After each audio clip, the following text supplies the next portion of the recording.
PO Box 8690 Derby DE1 9TT.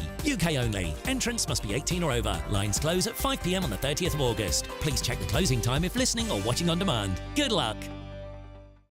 In the GB Newsroom, we bring you the news as it happens. With our team of dedicated journalists across the UK, GB News brings you accurate reporting of the day's topical agenda.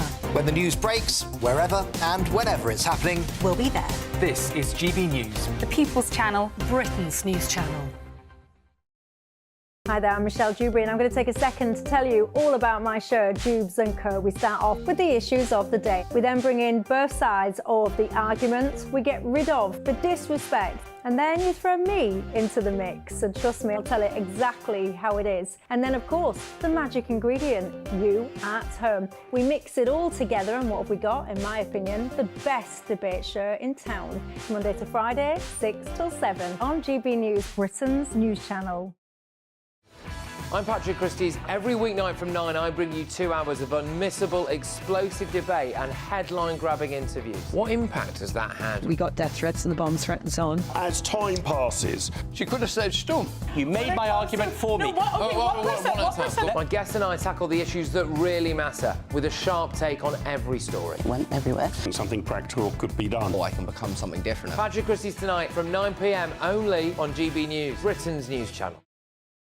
Join me, Neil Oliver, every Sunday night at 6 p.m. on GB News. And if an hour is not nearly enough for you, go to gbnews.com for special extended episodes online every Friday at 9 p.m, where we can truly get into the nitty-gritty of what's going on. GB News, Britain's news channel.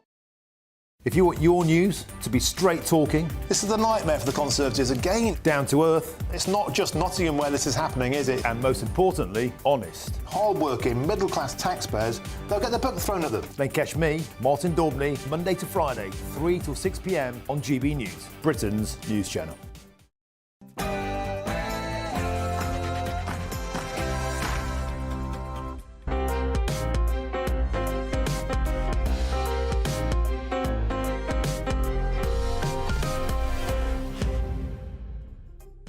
Good morning and welcome to Sunday with Michael Portillo. Britain has experienced high temperatures in recent days, but in this studio you can expect cool and reasoned debate. I hope that I will have your company for the next couple of hours of politics, world affairs and culture. It was Sir Keir Starmer's ambition to warm up Britain's relationship with European leaders as he glad-handed and backslapped his way around the continent's elite at Blenheim Palace, named after the battle in which the Duke of Marlborough smashed the French and Bavarians in 1704. To review the meeting, I'll be joined by a panel of war-scarred political veterans. Donald Trump, with a bandaged ear that recalls the self-portrait of Vincent van Gogh, became the Republican Party nominee for President of the United States. We will discuss his chances and his subdued performance after his seemingly miraculous escape from being murdered just over a week ago. Karen Stevenson, who plays cello with the Philharmonia, joins me to argue the importance of music in education and to assess classical music audiences today. And arts editor of The Express, Stefan Kyriazis, would tell us of his theatrical adventures. This week he's been to see Hello, Dolly and The Baker's Wife. Before all of that, your headlines with Ray Addison.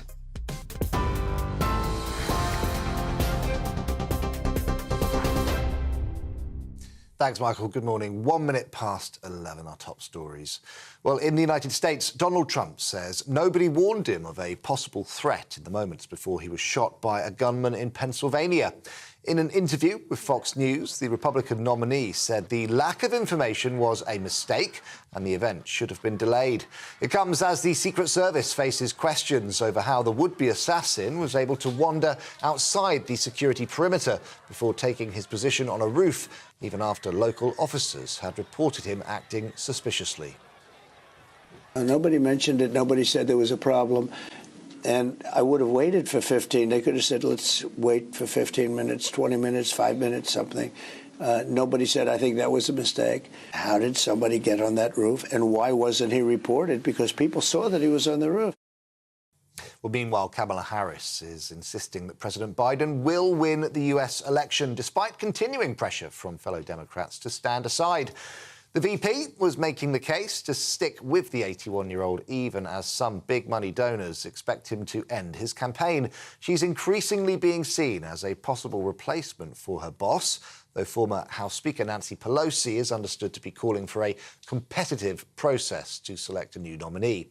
Speaking at a fundraiser in Massachusetts, Kamala admitted there's a tough road ahead.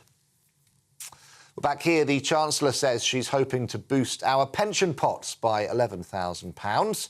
Rachel Reeves believes a review of retirement savings could unlock billions more in investment, with schemes encouraged to invest in assets such as infrastructure. The Treasury says it would boost economic growth and ensure better returns for savers.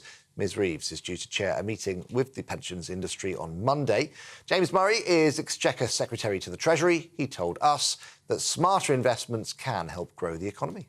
We know that by the end of this decade, there will be around £800 billion of assets in defined contribution pensions. Now, we want to see that money working harder for pensioners, making sure that pensioners are getting the best possible return that they can, and that it's also more of it is invested in productive activities in the UK economy to help get economic growth up across the UK. The SNP is urging the Foreign Secretary to suspend the sale of arms to Israel. In a letter to David Lammy, the party said the government should take action now rather than wait for further reviews. Mr Lammy has said there will be no blanket ban, but he will consider issues linked to offensive weapons being used in Gaza. The SNP says there's been 9 months of reviews into Israel's compliance with international law, and there's no need to wait for another one. And if you're thinking about spending your Sunday finishing off that long-delayed DIY, you may want to think again. Botched DIY jobs are costing homeowners hundreds of pounds to fix. According to a survey, 20% have to fork out an average of £329 to remedy their mistakes. 38% say they've been inspired by TV programmes to get stuck into their own projects, with adults aged 34 and under the most likely to pick up that hammer. Just don't do it. Right, those are the latest GB News headlines for now. I'm Ray Addison. More in an hour's time. For the very latest GB News direct to your smartphone, sign up to News Alerts by scanning the QR code or go to gbnews.com/alerts.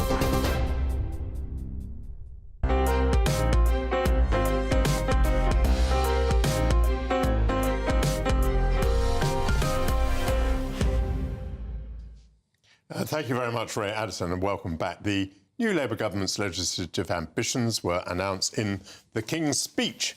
I have here the Order of Ceremony. Very smart document indeed.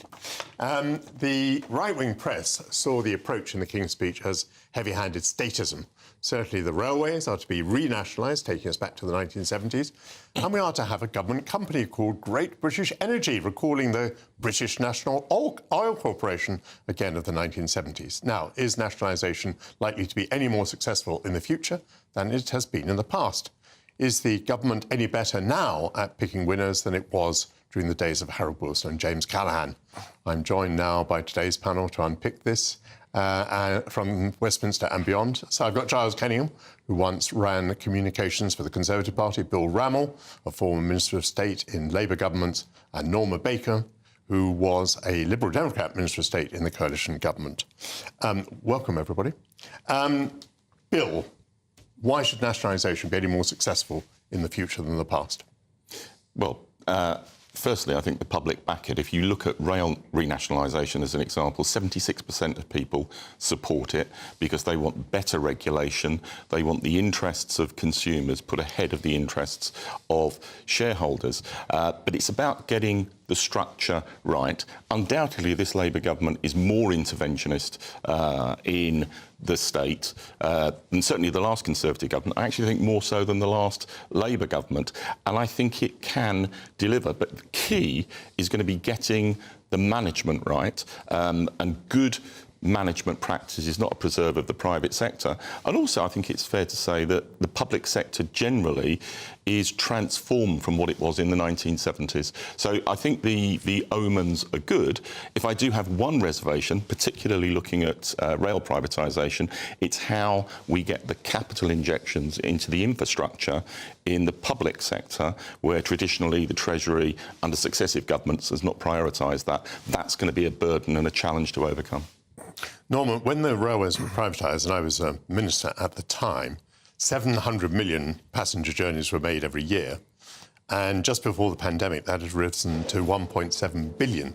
That's an increase, as you can see, of more than double, and an increase of $1 billion. And a lot of things happened in that period, but it was associated with privatisation. So, I mean, Bill has referred to public opinion, but maybe public opinion is not terribly well informed here. I mean, the number of passengers went up astronomically under privatisation. I think privatisation did, in fact, drive up numbers to some degree. It also created a whole lot of bureaucracy, people moving bits of paper around from train companies to Network Rail and others, which increased costs. So that was a trade-off we had under privatisation. But look, there's a bit of smoke and mirrors going on here, because the railways are already renationalised. Let's be quite clear about that. It happened, actually. Network Rail was renationalised when in the coalition government, when I was a transport minister, rail minister. Nobody called it that, but that's what happened, actually. And now, because of COVID, all the rail companies are under contract. They have to kind of phone up the Department for Transport for permission to change a light bulb these days. So the only bit that's not privatised, not renationalised, are the freight companies, and Labour said they don't want to touch those. So, you know, the same problems we've got now will still exist. There aren't enough trains. There's too many trains on the track we've got. The fares and ticketing has not been updated. So all the problems that still exist now will exist in the future, I think. And the difference will be that the blame will go to the Labour government rather than to the train companies, as they presently do. Giles, Norman has a good point, doesn't he, that actually it may not make very much difference at all, because the last Conservative government was pretty much along the process of renationalising the rail companies. And in any case, if rail services make a loss, the government is paying taxpayer subsidy either to itself in a nationalised company or to a private company.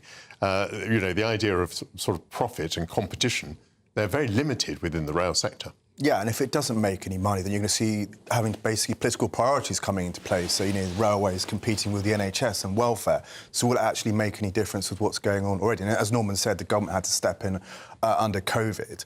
I think the question is that, just to the point that Bill was making, public sentiment is behind this. Clearly, the current system, people think, you know, too much overcrowding, delays, fares are too high. Current system has basically just created a series of natural monopolies. So is there, I'm no expert on this, some kind of halfway house here? Bill, let me share with you one of my memories. One of the reasons we, because I was in the government, privatised British Airways was they came along to us one day and they said, we have to buy 747-400s. I think they said they need to buy 50. So, of course, the Treasury said, well, you can buy 6. And they said, no, you don't understand. If we don't buy 50 747-400s, we go out of business. And because it was in the public sector, we just couldn't have it on the balance sheet. So we said, my goodness, the only way to deal with this is to privatise it and put it off the balance sheet.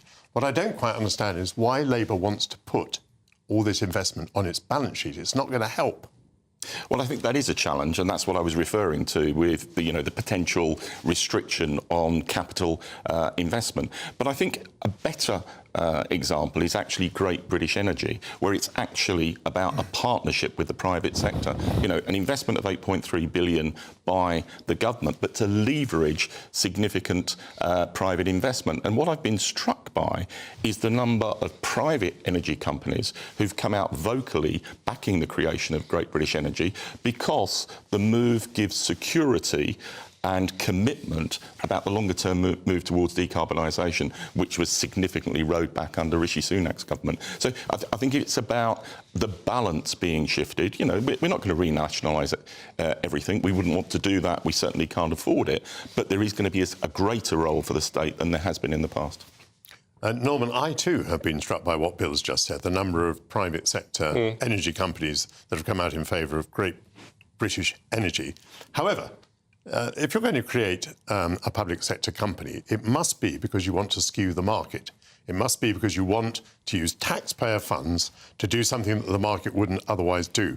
By the way, the energy situation is already completely full of interferences with the market. Is it really sensible to risk taxpayers' money in that way?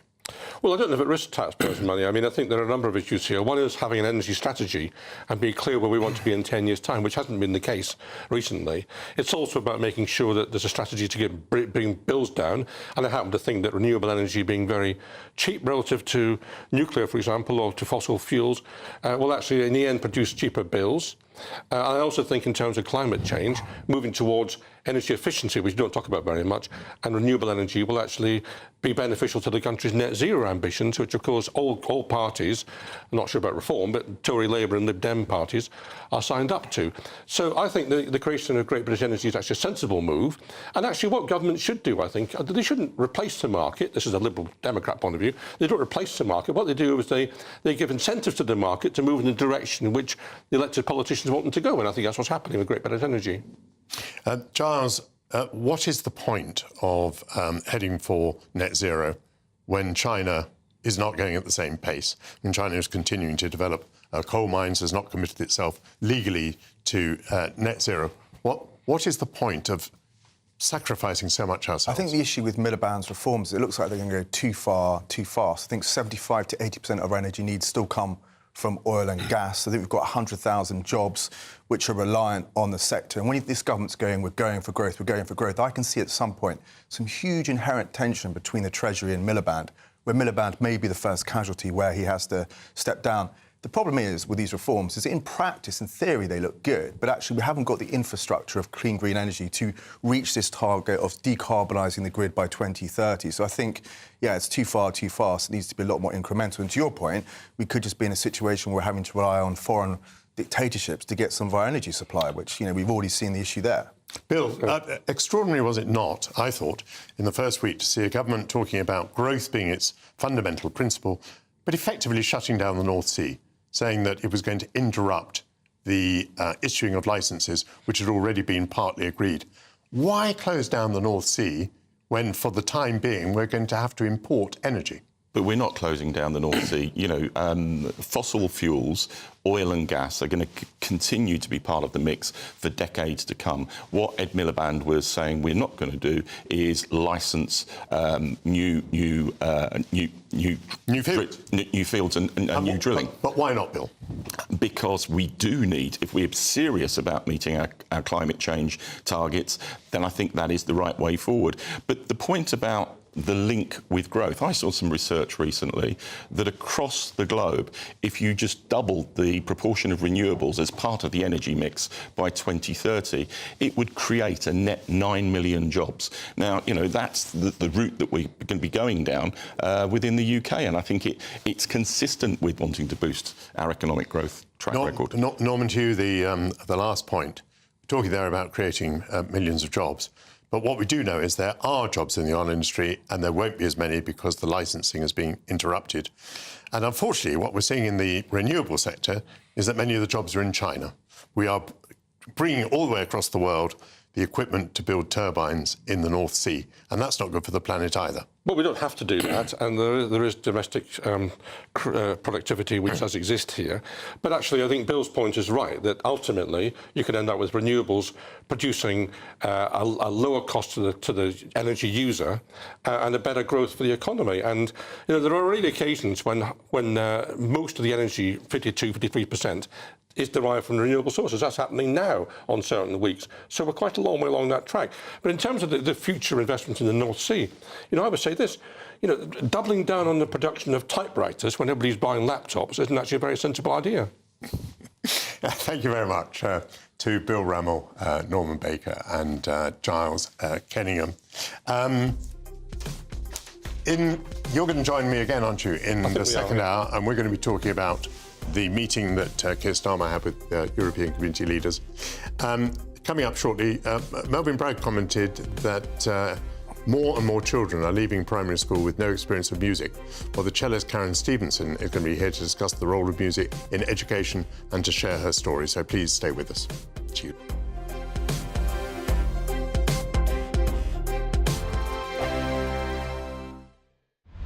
Britain's Newsroom, weekday mornings from 9:30. Well, we've got quite an extraordinary story to talk to you about now, because a triple amputee war hero is launching a bid to become the first to sail across the Pacific Ocean non-stop, solo and unsupported. Craig Wood was blown up as a teenager by the Taliban in Afghanistan, but now he's hoping to change the perception of disabled people and raise money for other limbless veterans like himself. And Craig joins us now. Morning. So, Craig, you are extraordinary. You are planning to take up to 80 days to sail from La Paz in Mexico to Japan. Yeah. How many miles is that? It'll be over 6,000. Amazing. Amazing. And it will take you how long? The minimum it's going to take me is 60 days. It could be up to 80. Yeah. And that's on your own. You've done plenty of this before, haven't you? You've done lots of solo sailing. Yeah, I've done quite a bit of solo sailing, but not as big as this. It is the world's biggest ocean, after all. And why that particular route? I wanted it to be a challenge, not just for me, but for anyone. Right. So any able-bodied person can look at this and go, wow, that is difficult. Yeah. And so that was the main drive. Then it's become a bigger thing than that now. Now I'm raising money for charity, and I can truly inspire people to change their perception on what is possible for disabled people. And if you don't mind, can we ask you what happened in 2009 in Afghanistan? What were the circumstances of your injury? I was on a normal routine foot patrol. About 5 metres in front of me, a commando IED was triggered, and subsequently I became a triple amputee, both legs above the knee, left hand at the wrist, facial injuries, etc., etc. The People's Channel. Join me, Nana Okwir, for an informative, interactive news programme with a difference. It's fun. It's true. You're not wrong. No one will be cancelled. Lovely. Join me from 3 p.m. every weekend, only on GB News, Britain's news channel. Join me, Neil Oliver, every Sunday night at 6 p.m. on GB News. And if an hour is not nearly enough for you, go to gbnews.com for special extended episodes online every Friday at 9 p.m, where we can truly get into the nitty-gritty of what's going on. GB News, Britain's news channel. If you want your news to be straight talking... This is a nightmare for the Conservatives again. Down to earth. It's not just Nottingham where this is happening, is it? And most importantly, honest. Hard-working, middle-class taxpayers, they'll get their book thrown at them. Then catch me, Martin Daubney, Monday to Friday, 3 till 6 p.m. on GB News, Britain's news channel.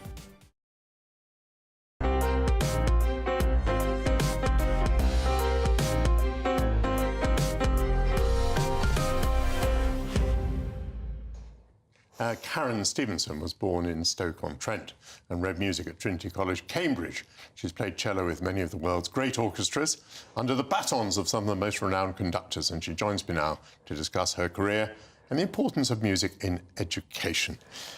Karen, you're very welcome to the show. Morning, thank you. So you're currently with the Philharmonia. That's right. Tell me about that. What is your role at the Philharmonia? My role at the Philharmonia is number 2 cello. I've been there for about 15 years. Sometimes I play number 1 cello as well, which is a great opportunity for me. It's been an incredible journey. I've played on film soundtracks. I've been all around the world. It's quite a lifestyle. Well, it's interesting you say that, because I often think what a very difficult life it is to be a professional musician. I mean, I don't want to pry too deeply, but do you make a living out of that, or do you supplement by teaching, for example? I make a living out of it. It is definitely possible. Yeah, we don't really like it when we get into a taxi and someone says, "What's your day job?" Because we work really hard and we have a lot of rehearsals and, like I said, a lot of recordings and things like that. I do a little bit of teaching as well, but because I want to give something back. I was kind of making the opposite point, not that you'd also have a day job. I think the perfection that is required for a professional musician is extraordinary. The amount that you have to practice. I mean, on the whole, we are intolerant of mistakes in classical music. Yes, we are. And I just wondered whether you don't become very frustrated with a world in which everything else is imperfect when you are always forced to achieve perfection. That's a really good question. It is. You are only as good as your last concert, Michael. That's how it feels. It is a lot of pressure. I don't feel. I think it's good to strive for perfection. Actually, I think sometimes we will say, OK, a pint for every wrong note or something, but that, if depending on the piece of music, that could be quite dangerous. Let's see a little clip of you playing with the Philharmonia, and you're playing here during Tchaikovsky's Second Piano Concerto. That's right.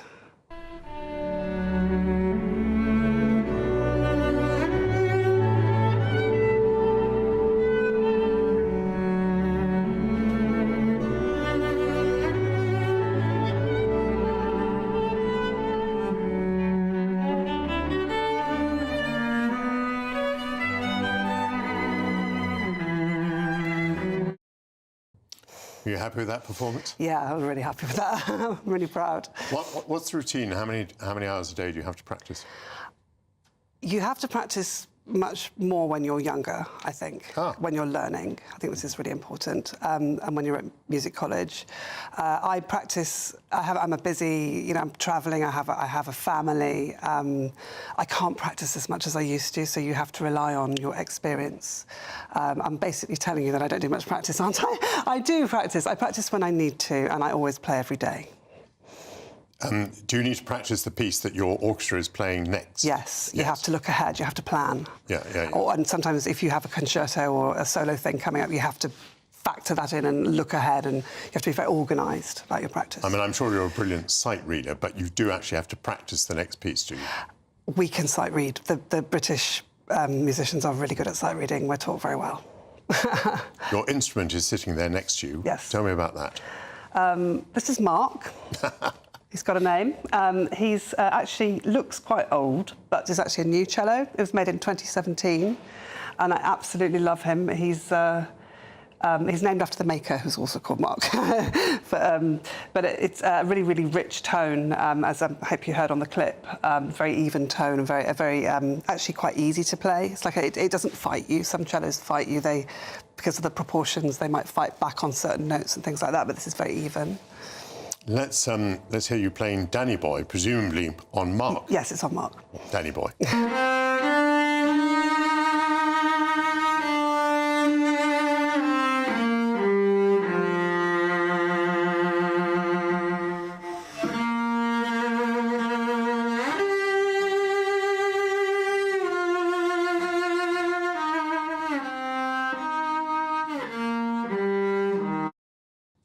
Playing in your personal music conservatory. Conservatory. Yes. No, yeah, absolutely. You're playing at home. Yeah. What about audiences today for classical music? Are they changing in any way? Yeah, I think they are. And I think what I really wanted to say is that there's been a lot of fear-mongering about classical music being in decline and it not being relevant. And I really wanted to say that I don't think that's the case. And I'll use the Philharmonia as a case in point. Our audiences have increased. They're the highest they've been in 10 years, even after COVID. 50% of those people are newcomers, the first-timers. So there are new audiences coming. We are still relevant. We're out in communities. We have residencies all over the place, working with different communities. We work with people living with dementia as well. Music is a great aid for those families and carers. And VR and digital things happening. We're online a lot more, of course, after COVID. Concerts can be streamed much easier. We have the technology. People are paying for a ticket to go to the concert hall. Yeah. Any idea about them? For example, the makeup of their age? I think I think the traditional view is that you've just got sort of grey-haired ladies sitting there. The more elderly people. Not there's anything wrong with that, but I think we are attracting a lot more younger audiences, and we should be working to keep that up and investing in that. Are you adjusting the repertoire, or are you maintaining the same rigour as before? We are doing new music. We're broadening the composers that we play. So we're discovering new music all the time, things that have never been played, alongside, of course, the traditional classics. Well, does new music bring new audiences, or does it repel audiences? I think it's as long as you have enough in your programme to suit people, then people obviously, if you have an entire programme of new music, then maybe you'll get a certain type of audience to that. But if you're programming generally, that people will, if they know they've got a Beethoven symphony or something that they like, or a bit of Tchaikovsky, and they see there's a modern piece earlier, they hopefully won't be put off by that, and they might actually find, oh, I quite enjoyed that. Melvin Bragg made this comment that people are coming out of primary schools without any knowledge of classical music. Sounds a bit to me as though you're pushing against that view. No, I'm not pushing against that view. Actually, music, the cuts to education has been a lot over many years, and I had free music lessons. We had classroom music. I don't know whether you play an instrument, Michael. Did you learn anything? I learnt the piano very, very briefly as a child, and not in school so much as out of school. Right. My parents did that, but I didn't take it anywhere at all, unfortunately. It's never too late. No, it certainly is. But that every child should have access to some form of musical education. It's proven to improve academic results, particularly in maths and English, which are obviously very, very important. It uses all sorts of parts of the brain that are not used, and of course it creates people who are empathetic, people who love arts, thinkers, creative thinkers that we need in the world today. Tell me, playing a musical instrument, what does it do to your appreciation of music? Do you actually spend a lot of your leisure time going to hear other people play music? I don't so much, but I do listen to music at home. I watch the music channels. I'll be watching the proms, that kind of thing, on the TV. Because I spend quite a lot of my nights out, I quite like to be at home, but that's just me, my personal preference. And have you any idea to what extent your appreciation of music is increased by being a musician? I mean, I'm not a musician. I don't even read music. So when you and I go along to the same piece of music, how different is your understanding of what we've heard and seen? I don't think I could know the answer to that. I mean, we'll both feel the same emotion, or the things, the passion it stirs up in us when we listen to something. Sometimes I imagine you might be going to a concert, Michael, and you'll imagine yourself somewhere else, like kind of it'll transport you. I get that. Maybe I'm a little bit more. Oh, look at that! Look at the way that person's holding their violin, or listening a bit more critically. But I try not to. I would try not to. Are you trying not, as it were, to hear every note? You're trying you can't. Not to know that's a B flat. I tell you what's really interesting is that when I sit in the orchestra and you think, oh my God, this is so important. My part is the most important thing in the world, the cello and all this kind of stuff. And then you go out into the audience and it's like sometimes you can't even hear the cellos very well, and it's like, why was I worrying? It's very important to step outside of your world. I think that goes for most things, actually. Well, I think you need to continue to be concerned about that because we're all listening very carefully. The cello is an extremely important part of the orchestra. It is. And I just think the perfection that you musicians achieve is an important standard. It's something for the rest of us to think about because most of us don't have to achieve perfection. No. And it's kind of nice to know that it's out there in a parallel world.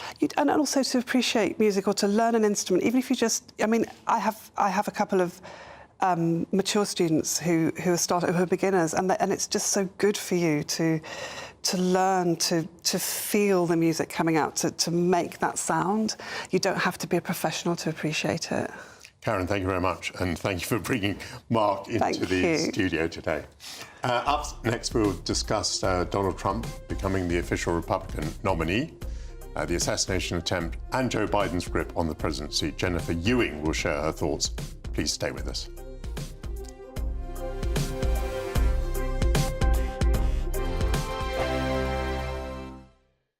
Hello, good morning and welcome to your GB News weather update from the Met Office. Well, it was quite a damp start to the weekend, but it is going to be turning brighter through today and it is going to be feeling fresher too. Plenty of cloud to start across the south and southeast and a few drips of drabs of rain and drizzle, but it is generally an improving picture across the country. A few showers feeding into western Scotland through the day and a bit of a different story across Northern Ireland as we see this next area of rain move through. So quite a damp afternoon on offer here. But otherwise, plenty of sunny spells around, and where you do catch the sunshine it will still be feeling pleasant and warm, but not quite as warm as it has done the last couple of days. Now through into the afternoon, we will still see a feed of showers move into western and northern parts of Scotland, but there'll be plenty of late evening sunny spells in between these. Across Northern Ireland, as I say, quite a wet afternoon here, so not really seeing much of that sunshine at all really, but plenty of dry spells across the north of England and elsewhere across central and southern areas of the country. Perhaps a bit more cloud across Wales. Once again, the odd spot of rain and drizzle here, mainly around hills, but otherwise plenty of dry weather to end the weekend. Now through into Sunday evening, the rain that's across Northern Ireland will push north-eastwards and later on feed into parts of Wales and the southwest, so quite cloudy and turning quite damp overnight. The driest and clearest of the weather is going to be in the far southeast corner, and that's where it'll feel a little bit cooler, but elsewhere we're expecting another one of those muggy nights ahead. So for Monday then, quite a damp start across parts of Scotland, northern England and parts of Wales too. But it is generally an improving picture as that rain turns showery through the course of the day. But these showers could turn quite heavy across Scotland and be quite slow moving, so some persistent downpours at times. But generally drier and brighter across the south. And looking at those temperatures, it will still be feeling pleasant where you catch the sunshine. Mark Dolan tonight is your weekend dose of news, debate and entertainment. This sounds like a wild conspiracy theory. Don't miss My Big Opinion, Mark Meets and My Take at 10. Democracy is a funny old thing. And we don't do boring, not on my watch. I just won't have it. Go and get another glass of that bubbly, you've earned it. That's Mark Dolan tonight, Saturday and Sunday, 9 to 11, only on GB News, the People's Channel, Britain's news channel. Are the newspapers getting you down? My wife didn't divorce me that month. Struggling to separate the wheat from the chaff? I know that it's a bit of a circus at the best of times. Well, don't worry, Headliners has got you covered. We'll take the burden of reading the day's news, and if we get depressed, who cares? It's an occupational hazard, frankly. That's Headliners on GB News from 11 p.m. till midnight, and the following morning, 5 till 6 a.m. on GB News, the comedy channel. Nah, just kidding. Britain's news channel.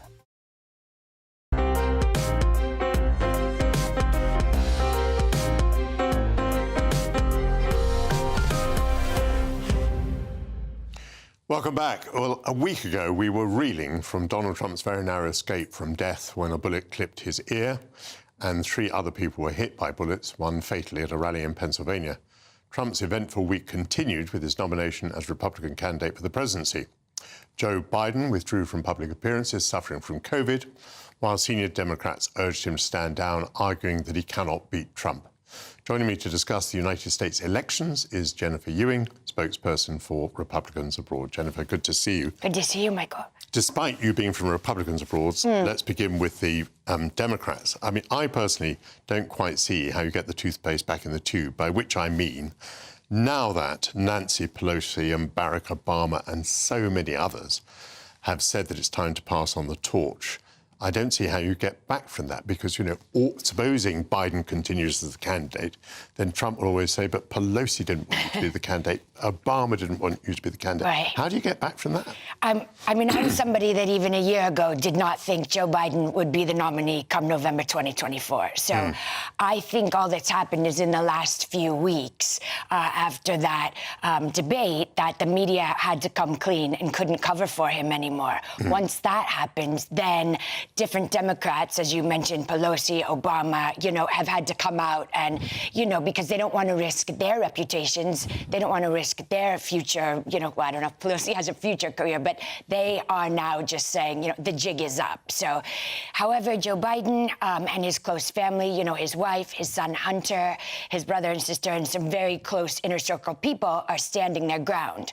There's no love lost between the Bidens and the Obamas. So Obama putting pressure on Biden to go is almost going to cause Jill Biden to be telling her husband, no, we're not going anywhere. The Obamas aren't pushing us around. But no, he will not, I maintain what I've been saying for a year, he cannot be the candidate come November. Now, the interesting part about this, and you may have noticed this in Trump's speech last night or some of the Republican pundits, they don't want Joe Biden to step down either because, you know, most of the polls in the swing states now, especially after the debate, after some other media that Biden has done since then, you know, shows clearly that Donald Trump would beat him in November. But you're going to risk your reputation as a pundit and say that Joe Biden will not be the candidate for the Democrats. I mean, I don't know what I'm risking other than I've just been observing him for the last, it's not even a year, it's 2 years, it's 3 years. And you block out all the noise and all of the politics, and I understand it's messy. And there's only a few different ways that they can do it, and most of them do involve, indeed, Biden deciding to step down unless they want to 25th Amendment him or impeach him, right? So, you know, let's not go down any more lawfare. I think we've had enough of that for a year. So, but no, everything I've seen and everything I've heard is there's no way he will be the candidate, which makes you think, if he can't be the candidate, like, what are we going to do for the next 4 months? Because he is the leader of the free world. So we've got a problem. Yes. Well, I'm a sort of pundit as well, and I'm risking my reputation too. I don't see how Joe Biden can possibly be the candidate. Okay. Now, also, it's begun to look much more likely that Donald Trump will be the successful candidate in November. Let's just assume for the moment that he is, and we've noticed that he's now taken on J.D. Vance as his vice presidential running mate, and Vance is a man who led the opposition in the Senate to funding for Ukraine. So I think Trump is sending a bit of a message to the world there. I mean, he's endorsing his running mate's position. Now, that leads us in Europe to be able to foresee the following position, which is that Trump comes to the presidency, he forces Zelensky into a deal with Putin. That inevitably requires pretty much freezing, I would think, the territory that Russia has gained, confirming that it's Russian territory. And that puts us in Europe, I think, in a very uncomfortable position. It is the great powers telling an invaded country that it must cede territory to the aggressor. This is Munich too. Not comfortable for us. No, I completely understand that. And I was on your show several months ago with my colleague Greg Swenson, if you recall, discussing the different views in the Republican Party about Ukraine, what we should do. I do happen to fall in the camp of J.D. Vance. I read his book, you know, before Trump was even elected. And I understood what he's saying, where it's not that we're giving up our allies. It's a couple things. It's one, that it's no longer just about money. It's about munitions and weapons. We do not have the weapons it takes to continue to, you know, reload Ukraine. So J.D. Vance really wants Europe and indeed the UK to continue, obviously, to up their NATO contributions and to be looking more to after their own defense. He's saying we might have to turn our eyes towards East Asia if things pick up over there. So I think he's just being a realist. And I think also he has to listen to what the American public is saying. It's our biggest issues right now, obviously, inflation, economy. But number two is the disaster we have at our open southern border. And J.D. Vance and indeed Donald Trump are listening to what the American voters are saying are their biggest issues. And it's not Ukraine, quite frankly, at the moment. Urging the Europeans to pay more for their own defence is a perfectly reasonable position. Indeed, I support it. But the reality is that at the moment, they're not spending enough on defence to sustain Ukraine. Without the United States, Ukraine is not going to be sustained. Is it not a concern to the United States, including Republicans, that if you give in to an aggressor like Putin, he'll come back for more? I mean, this is what we learned in the 1930s. This won't be the end of it. I mean, it will be Estonia or Lithuania or Moldova next. Is that not of concern to the United States? I don't necessarily think a lot of people believe that to be true. I think what people think is Putin will end up with sort of the 2014 territories, and that will be that. It could be naive. It very much could be naive, and history will say whether that was right or not. But I think it's been 2.5 years, and anybody that thinks Ukraine is going to win, certainly whether it's this country or the United States, has not been able to voice what does winning look like. I mean, what does it look like? Nobody's been able to say that, and yet we're what we most want is Russia to fail. Well, what does that look like? I mean, this is existential to Russia. Their population is multiplied times larger than Ukraine. So I don't understand what the winning for, and I agree, like, we do not want an aggressor to come into a sovereign country, right? Like, obviously, we do not want that. And yet, nobody can say what winning looks like. So if what Trump, and indeed J.D. Vance, and many people, if you start just listening around, even in this country, I think the feelings have changed about this war. It's gone on too long. By some counts, we've lost up to 500,000 Ukrainian men. I mean, that's an entire generation. And should we just keep encouraging and paying for that to go on? I think peace is called for. I'm not a foreign security expert by any means, but I don't think it's crazy to say that Trump, J.D. Vance, and others want to start having peace talks with Putin. You explained that very well. We've just got a minute left. In that minute, the significance of J.D. Vance's appointment. I think of the Vice President as being a bit of a non-job, a bit like Deputy Prime Minister in this country. So, has Trump appointed Vance because he will bring the largest number of votes with him, or will Trump be influenced by the policy positions of Vance? So it's a good question. And what I will say is he won't necessarily bring the largest amount of votes. If Trump wanted to do that, he would have gone for a demographic, vice president, like, I don't know, a Nikki Haley, or somebody, even Marco Rubio, somebody that's a little more moderate, somebody that, would bring a different section of the population. What Trump is doing is pretty much, it's a confident choice. He's doubling down on America first, make America great again. And strategically, Michigan, Ohio, Pennsylvania are somewhat up for grabs. And J.D. Vance is the American dream. He speaks very well for a lot of people. And I think it's a great choice. And I hope it's not a non-job for him. I hope he's very additive. We shall see. And I know that you enjoyed reading J.D. Vance's book. Thank you very much indeed, Jennifer Ewing. Still ahead, it's nearly time to take to the stage with Stefan Kyriazis to hear all about his latest escapades in the auditorium. So I'll be back very shortly.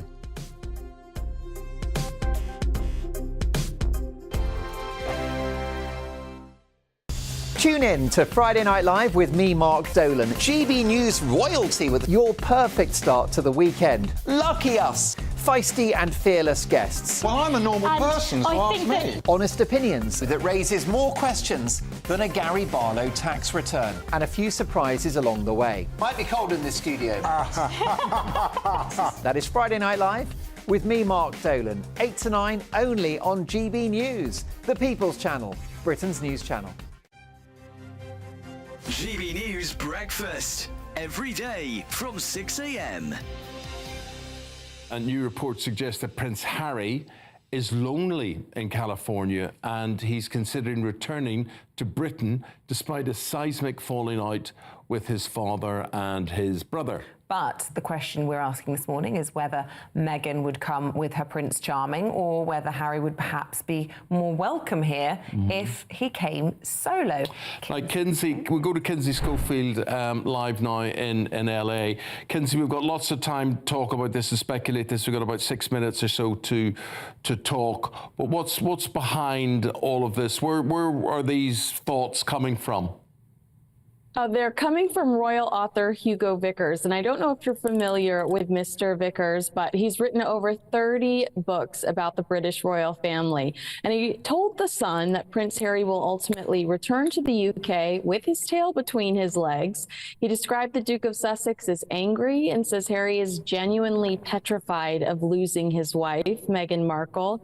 When asked his predictions for where Harry and Meghan will be in the next 20 years, Vickers told The Sun, I think he'll come home, explaining, I think Harry will come home, and if he comes home, we must be very nice to him because he won't particularly want to. He's quite angry, suggesting that he would be coming home solo.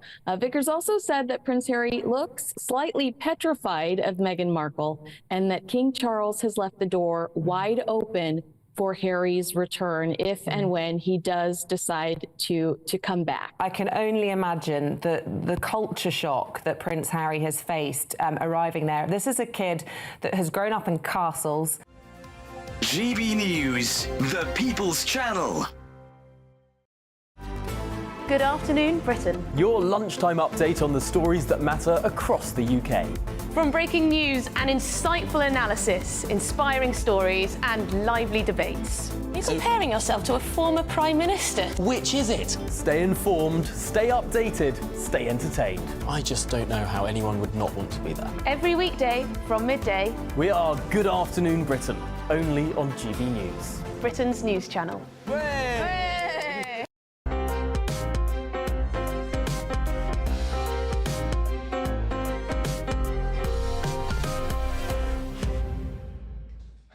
Welcome back. Stefan Kyriazis has, as always, been in theatres.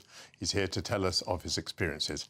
Hello, Stefan, or should I say, hello, Dolly. Well, hello, Michael. Well, hello. You're looking swell, Michael. I can tell, Michael. You're still glowing, you're crowing, and you're going strong. So I have been to see Hello, Dolly at the Palladium. It's on there until September. Seems like you've enjoyed it. It is absolutely pure joy. I think we've even got a little bit of footage just to get people in the mood of the curtain call, but it is just sublime joy, headlined by Imelda Staunton. Let's see if we've got a little clip for everybody to look at.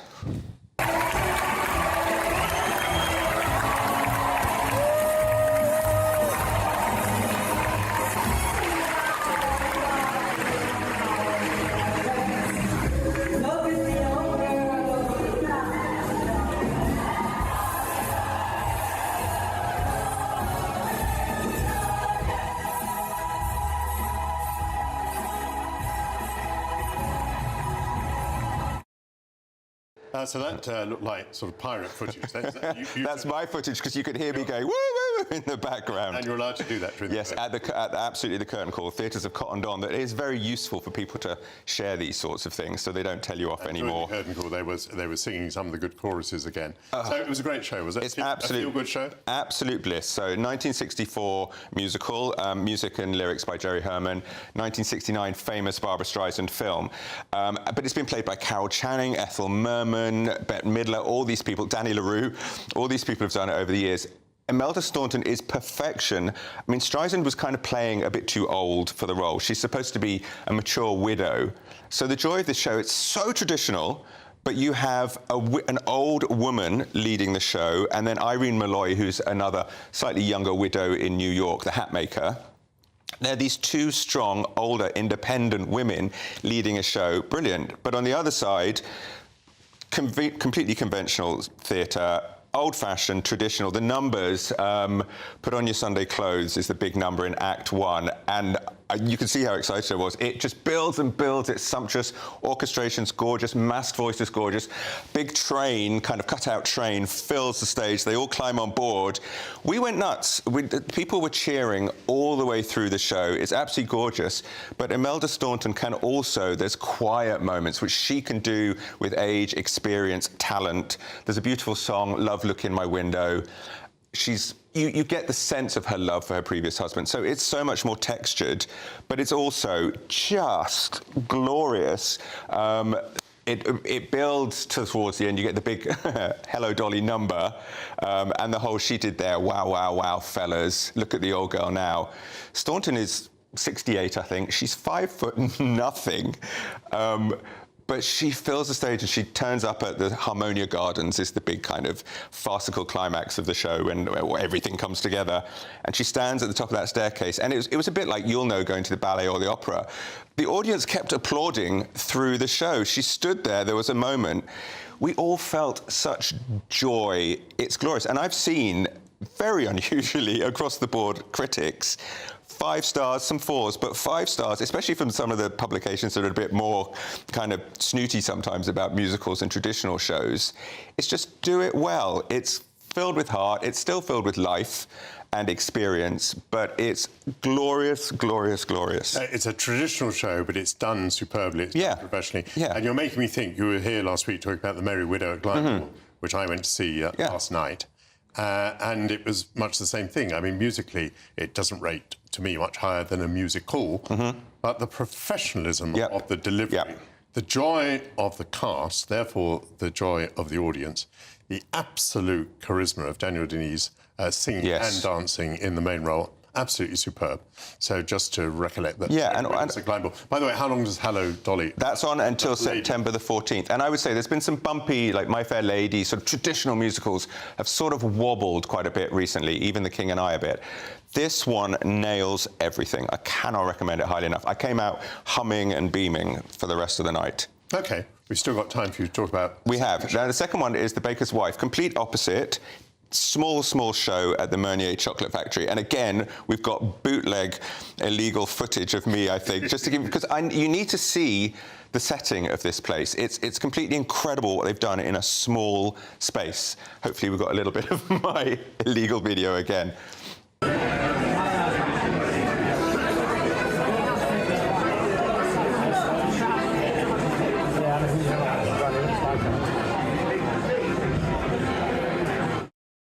So this is a small warehouse space. I mean, it's certainly no bigger than this studio, in fact, a little bit smaller, I would say. But it's set up like a 1930s Provence village square. You can see the cafe there at one end. At the other end is the bread shop, the bakery. The walls are all painted like brick. There's shutters everywhere, posters. People pop out of shutters that you don't even know how they are. We're sat either side. So we're completely in it. You could hear the accordion playing. They're playing bowls as you come in. They get the audience up. There's a bit of audience dancing towards the end. All of this I absolutely loved, and it's a Stephen Schwartz musical, so he's the guy behind Wicked, Pippin, things like that. It famously toured the US in like the 1970s for less than a year, never made it to Broadway, has never made it to Broadway, and then disappeared. Trevor Nunn revived it in, I think, 1989. And now... They are enjoyable while you're watching them. It's very famous for one song, Meadowlark. So basically, the town needs a new baker. He's died. They're desperate for bread. Everything is about bread. There's a big song about bread. I felt hungry, and some of that bread on stage was real because they were eating it.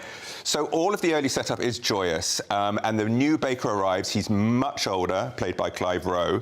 And then his young wife is played by Lucy Jones. And there's lots of kind of sly, snide comments from the villagers.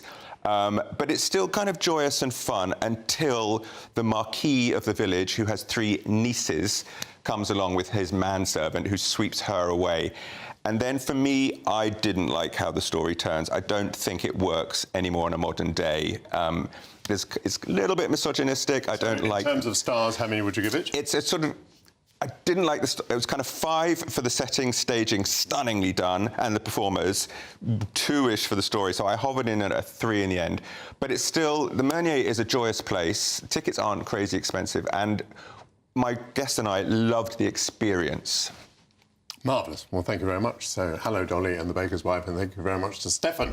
Now, that concludes the first hour of the programme, but please don't go anywhere. After the break, we'll be discussing the brutal history behind the portrayal of sea battles inside Rome's Colosseum in Ridley Scott's movie Gladiator II. And we'll reflect on the importance of British Impressionism. And I shall learn the delights of tequila in food as I tuck into some tequila fruit salad and have a drink or two. Don't leave me, please.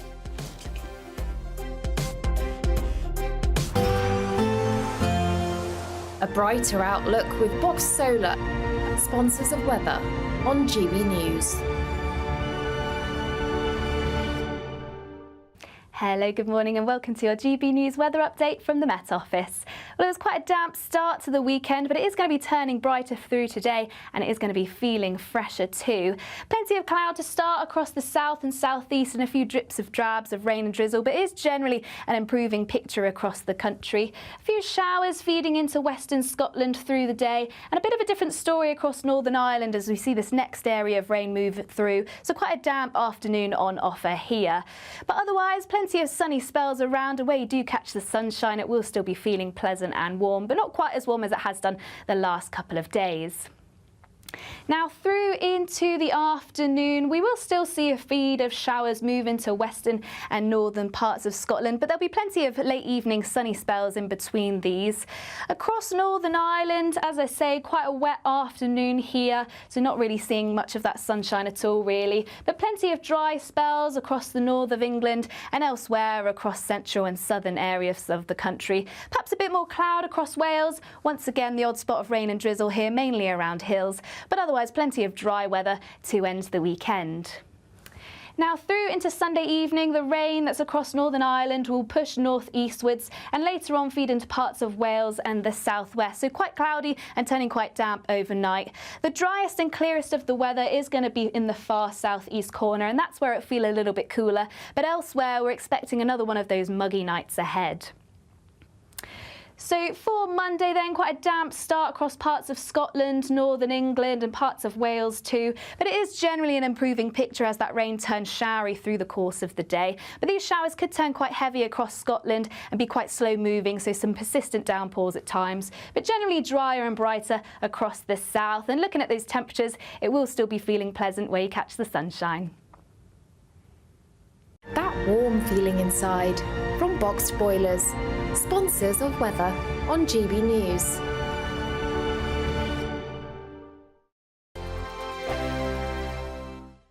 Don't miss your chance to win our Super Summer Giveaway. With your chance to win £30,000 cash, our biggest cash prize to date. Which means you get to spend every single penny however you like. What plans would you make with an extra £30,000 cash in your bank account? Take your family on the ultimate holiday, buy that treat that's always seemed out of reach, or just put it in the bank for a later date. However you'd spend it, make sure you don't miss out. For another chance to win £30,000 in tax-free cash, text CASH to 63232. Text costs £2 plus one standard network rate message. You can enter online at gbnews.com/win. Entries cost £2. Or post your name and number to GB07 PO Box 8690 Derby DE1 9TT. UK only. Entrance must be 18 or over. Lines close at 5 p.m. on the 30th of August. Please check the closing time if listening or watching on demand. Good luck.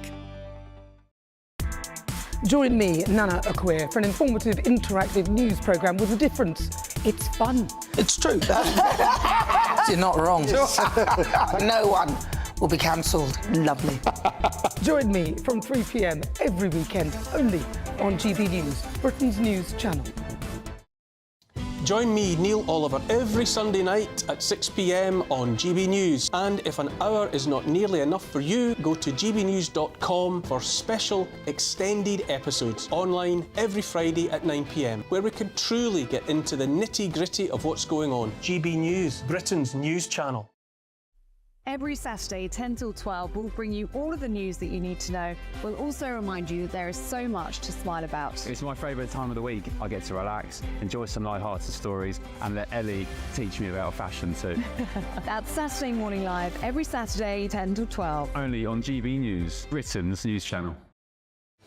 I'm Patrick Christie's. Every weeknight from 9, I bring you 2 hours of unmissable, explosive debate and headline-grabbing interviews. What impact has that had? We got death threats and the bomb threat and so on. As time passes, she could have said Storm. You made my argument for me. My guest and I tackle the issues that really matter with a sharp take on every story. Went everywhere. Something practical could be done. Or I can become something different. Patrick Christie's tonight from 9 p.m. only on GB News, Britain's news channel.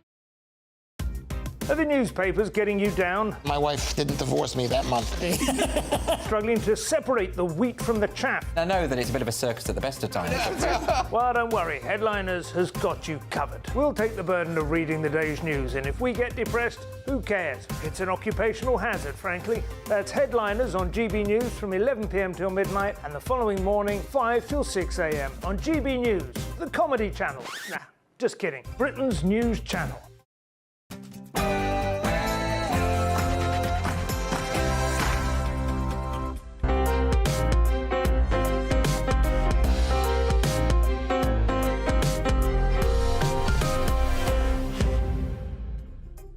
Good afternoon and welcome to the second hour of Sunday with Michael Portillo. Roald Dahl once said that if he had his way, he'd remove January from the calendar altogether and have an extra July instead. Now that we find ourselves in the middle of this sultry month, I'm delighted to spend another hour with you as, shaded from the fierce midday sun, we reflect on a week of politics, art and culture. Sir Keir Starmer enjoyed hugs and backslapping at Blenheim Palace from European Union leaders who were relieved that those nasty Brexiteer Tories are gone from government. But Britain is outside the European Union. How close does Starmer dare to go to reuniting with it? Will the European love fest look as united and intense if Donald Trump becomes president and pulls the plug on Ukraine? A gallery nestled in London's St James's has become synonymous with the British Impressionist movement. David Messam will join me live in the studio to talk about the current exhibition celebrating works of the late 19th century, and David will be joined by the artist Patrick Duffy to showcase some of his stunning work. The trailer for Ridley Scott's Gladiator 2 has captured the attention of audiences around the globe, with an epic Roman sea battle taking place in the Colosseum. The portrayal has raised questions for historians, and Alexander Larman will be here to discuss. And we'll bring you the latest instalment in our Taste of Britain. Hannah Harley-Young returns to the studio to share a delectable menu crafted around tequila, perfect for the sunny spell that we're having. Before we dive into all of that, let's get news headlines with Ray Addison.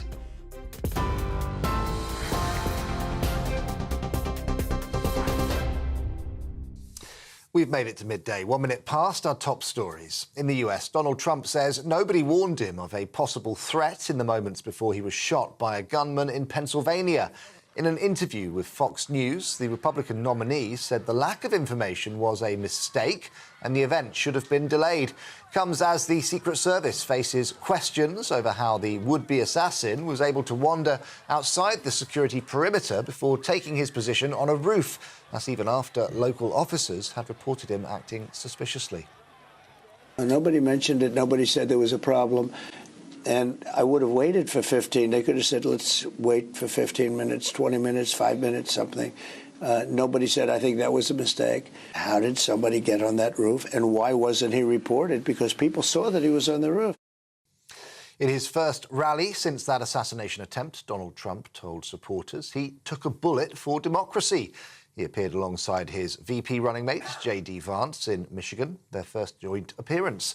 Trump is hoping to win the crucial swing state that President Biden took in 2020 and showed a fighting spirit. But what they do is misinformation and disinformation, and they keep saying, he's a threat to democracy. I'm saying, what the hell did I do for democracy? Last week, I took a bullet for democracy. What did I do against democracy? Crazy. Meanwhile, Kamala Harris insists President Biden will win the US election despite continuing pressure from fellow Democrats to stand aside. The vice president was making the case to stick with the 81-year-old, even as some big-money donors expect him to end his campaign this week. She's increasingly being seen as a possible replacement for her boss, though former House Speaker Nancy Pelosi is understood to be calling for a competitive process to select a new nominee. Well, back here, the Chancellor says she's hoping to boost our pension pots by around £11,000 each. Rachel Reeves believes a review of retirement savings could unlock billions more in investment, with schemes encouraged to invest in assets such as infrastructure. The Treasury says it would boost economic growth and ensure better returns for savers. Ms Reeves is due to chair a meeting with the pensions industry on Monday. James Murray is Exchequer Secretary to the Treasury. He told GB News that smarter investments can help grow the economy. We know that by the end of this decade, there will be around £800 billion of assets in defined contribution pensions. Now, we want to see that money working harder for pensioners, making sure that pensioners are getting the best possible return that they can, and that it's also, more of it is invested in productive activities in the UK economy to help get economic growth up across the UK. The SNP is urging the Foreign Secretary to suspend the sale of arms to Israel. In a letter to David Lammy, the party said the government should take action now rather than wait for further reviews. Mr Lammy has said there will be no blanket ban, but he will consider issues linked to offensive weapons being used in Gaza. The SNP says there's been 9 months of reviews into Israel's compliance with international law, and there's no need to wait for another one. Well, if you're thinking about spending your Sunday finishing off that long-delayed DIY, you may want to think again. Botched DIY jobs are costing homeowners hundreds of pounds to fix. According to a survey, 20% have to fork out an average of £329 to remedy mistakes. 38% say they've been inspired by those TV shows to get stuck into their own projects, with adults aged 34 and under the most likely to pick up that hammer. And a row has erupted between an auction house that sells Elvis Presley memorabilia and the icon's Graceland estate. Joel Weinshanker, who's managing partner of Elvis Presley Enterprises, told NBC News that he doubts the authenticity of some items recently sold by GWS Auctions. He says his suspicious mind first started racing when he spotted a black grommet jacket for sale, which was said to be worn by the singer back in 1972. However, he believes the real jacket is still hanging in Graceland's collection. He also doubts the veracity of other items offered for sale, including jewellery and even the star's private jet. GWS Auctions is insisting that the items are authentic. Those are the latest GB News headlines for now. I'm Ray Addison. More in around half an hour. For the very latest GB News direct to your smartphone, sign up to News Alerts by scanning the QR code or go to gbnews.com/alerts.